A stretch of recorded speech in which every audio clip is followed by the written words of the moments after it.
আসসালামু আলাইকুম। সবাইকে স্বাগত জানাচ্ছি আমি নাইম ফাথম মুবিন। শুরুতে সংবাদ শিরোনাম জানিয়ে দেব সর্বশেষ সকালের আপডেট সংবাদ। শুরুতেই শিরোনাম। নতুন করে কোনো চাঁদাবাজদের কাছে দেশ বর্গা দেওয়া হবে না। নারায়ণগঞ্জে জাতীয় নাগরিক পার্টির জুলাই পদযাত্রায় নাহিদ ইসলাম একথা বলেন। এরপরেই জানাবো বিএনপির বিরুদ্ধে অপপ্রচারকারীদের সতর্ক করল দলটি। বিএনপি ধৈর্য ধরছে, এটি দুর্বলতা নয় বলেছে মির্জা আব্বাস। জানিয়ে দেব জামায়াতে ইসলামীর মহাসমাবেশ আজ, প্রস্তুত সোহরাওয়ার্দী উদ্যান। এদিকে নিষিদ্ধ সংগঠনকে চিহ্নিত করতে না পারা সরকারের ব্যর্থতা বলল ইসলামী আন্দোলন। জানিয়ে দেব হিন্দুস্তান ও আওয়ামী লীগের ষড়যন্ত্রের দাঁত ভাঙার জবাব দেওয়া হবে বলেছে জাগপা। সর্বশেষ জানাবো বিএনপি ইস্যুতে জামায়াতকে যে পরামর্শ দিলেন মির্জা গালিব। গুরুত্বপূর্ণ আপডেট বাংলা সংবাদগুলোর শিরোনাম শুনছিলেন, এবারে জানাবো বিস্তারিত। নতুন করে কোনো চাঁদাবাজদের কাছে দেশ বর্গা দেওয়া হবে না বললেন নাহিদ ইসলাম। নতুন করে কোনো চাঁদাবাজদের কাছে দেশ আর বর্গা দেওয়া হবে না বলে মন্তব্য করেছেন জাতীয় নাগরিক পার্টি এনসিপির আহ্বায়ক নাহিদ ইসলাম। শুক্রবার 18 জুলাই নারায়ণগঞ্জের জাতীয় নাগরিক পার্টির জুলাই পদযাত্রায় তিনি এই মন্তব্য করেন। নাহিদ ইসলাম বলেন, গণ অভ্যুত্থানের পর আমরা রাষ্ট্র ব্যবস্থার পরিবর্তনের কথা বলেছিলাম, সেই লড়াই এখনো শেষ হয়নি। এর আগে মুন্সিগঞ্জে পথসভায় হামলা চালিয়ে এনসিপিকে দমন করা যাবে না বলেও হুঁশিয়ারি করেছেন এনসিপির আহ্বায়ক। জানান, মুজিববাদের বিরুদ্ধে লড়াই চলবে। এদিকে নারায়ণগঞ্জ দলটির দক্ষিণ অঞ্চলের মুখ্য সংগঠক হাসনাত আব্দুল্লাহ বলেছেন, গোপালগঞ্জে আওয়ামী লীগের সন্ত্রাসী কার্যক্রমের পর দলটিকে ক্ষমা করে দেওয়ার কোনো সুযোগ নেই।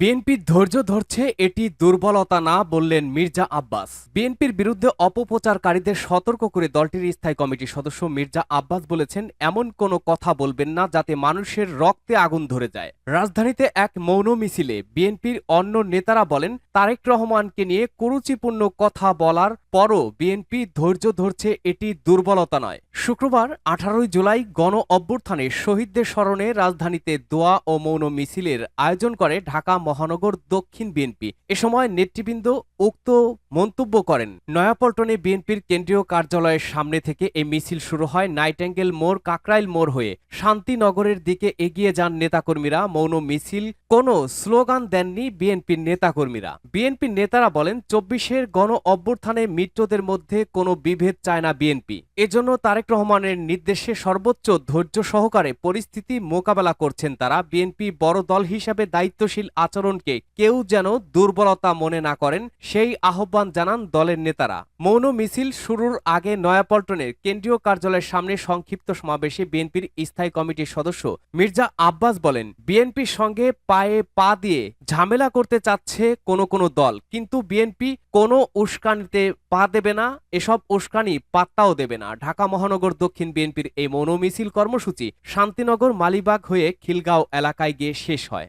জামায়াতে ইসলামীর মহাসমাবেশ আজ, প্রস্তুত সোহরাওয়ার্দী উদ্যান। 7 দফা দাবিতে বাংলাদেশ জামায়াতে ইসলামীর মহাসমাবেশ আজ 19 জুলাই। এই উপলক্ষে শুক্রবারই 18 জুলাই সব ধরনের প্রস্তুতি শেষ করেছে দলটি। নেতাকর্মীরাও সমাবেশের আগের দিনই ঢাকার পথে রওনা হয়েছেন। অনেকে পৌঁছেছেন দিন শেষ হওয়ার আগেই। এই উপলক্ষে ট্রেনও ভাড়া করেছে জামায়াতে ইসলামী। শনিবার 19 জুলাই রাজধানীর সোহরাওয়ার্দী উদ্যানে অনুষ্ঠিতব্য সমাবেশে সভাপতিত্ব করবেন দলটির আমির ডাক্তার শফিকুর রহমান। জামায়াতের দাবিগুলোর মধ্যে রয়েছে অবাধ, সুষ্ঠু, নিরপেক্ষ ও শান্তিপূর্ণ নির্বাচন, অনুষ্ঠানের লক্ষ্যে লেভেল প্লেইং ফিল্ড নিশ্চিতকরণ, সব গণহত্যার বিচার, প্রয়োজনীয় মৌলিক সংস্কার, জুলাই সনদ ও ঘোষণাপত্র বাস্তবায়ন, জুলাই অভ্যুত্থানের শহীদ ও আহতদের পরিবারের পুনর্বাসন, পিআর পদ্ধতিতে জাতীয় নির্বাচন অনুষ্ঠান এবং 1 কোটির বেশি প্রবাসীর ভোট প্রদানের ব্যবস্থা করা।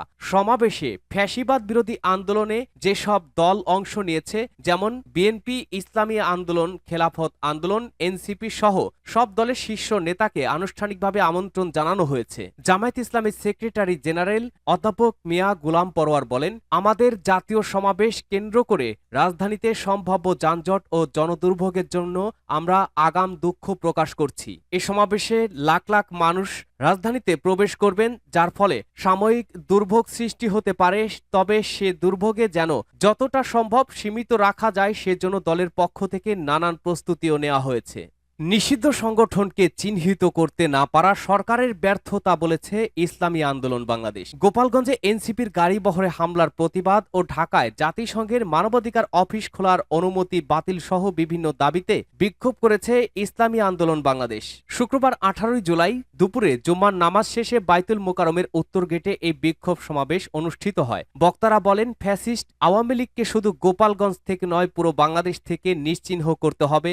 1 বছর অতিবাহিত হলেও এই নিষিদ্ধ সংগঠনকে চিহ্নিত করতে না পারা সরকারের ব্যর্থতা। এ সময় আইনশৃঙ্খলা বাহিনীর ব্যর্থতার কারণে এই হামলার ঘটনা ঘটেছে বলে মন্তব্য করেন তারা। দলটির মহাসচিব অধ্যক্ষ মাওলানা ইউনুস আহমেদ বলেন, পিআর সংখ্যানুপাতিক পদ্ধতিতেই নির্বাচন হতে হবে। এটি হলে সংসদে সব দলের প্রতিনিধিত্ব থাকবে। এই পদ্ধতি না চাওয়া দলগুলো দেশে আবারও ফ্যাসিবাদ কায়েম করতে চায়। এ সময় ফ্যাসিবাদ বিরোধী শক্তিগুলোকে ঐক্যবদ্ধ থাকার আহ্বান জানান তিনি। হিন্দুস্তান ও আওয়ামী লীগের ষড়যন্ত্রের দাঁত ভাঙা জবাব দেওয়া হবে বলেছে জাকপা। জাতীয় গণতান্ত্রিক পার্টি ছাত্র সংগঠন জাকপা ছাত্রলীগের কেন্দ্রীয় সভাপতি আব্দুর রহমান ফারুকী বলেছেন, গত বছর আজকের এই দিনে অর্থাৎ 18 জুলাই ইন্টারনেট বন্ধ করে দিয়ে ফ্যাসিস্ট হাসিনা সরকার গণহত্যায় মেতে উঠেছিল। ডিজিটাল বাংলাদেশের প্রচার করা হাসিনা সরকার ইন্টারনেট বন্ধ করে দিয়েছিল। আমরা সেদিন রাজপথ থেকে বলেছিলাম, আজও রাজপথ থেকেই বলছি, বাংলাদেশে মুজিববাদ, ফ্যাসিবাদ, হাসিনাবাদ, আওয়ামীবাদ সব বাদ বাতিল। ভারতীয় আগ্রাসনের বিরুদ্ধে গণহত্যাকারী ফ্যাসিস্ট শেখ হাসিনা ও তার দোসরদের বিচার এবং সন্ত্রাসী সংগঠন আওয়ামী লীগের বিচারের দাবি নিয়ে দেশব্যাপী গণসংযোগ এবং আগস্ট মাসের 6 তারিখ খুনি হাসিনাকে ফেরতের দাবিতে ভারতীয় দূতাবাস ঘেরাও কর্মসূচি ঘোষণা করেছে জাকপা সহসভাপতি ও দলীয় মুখপাত্র রাশেদ প্রধান। তার অংশ হিসাবে মাসব্যাপী কর্মসূচির 18তম দিন আজ হবিগঞ্জ পুরাতন হাসপাতাল road, town hall, court station road এলাকায় গণসংযোগ, লিফলেট বিতরণ ও পথসভা করেছে দলটি।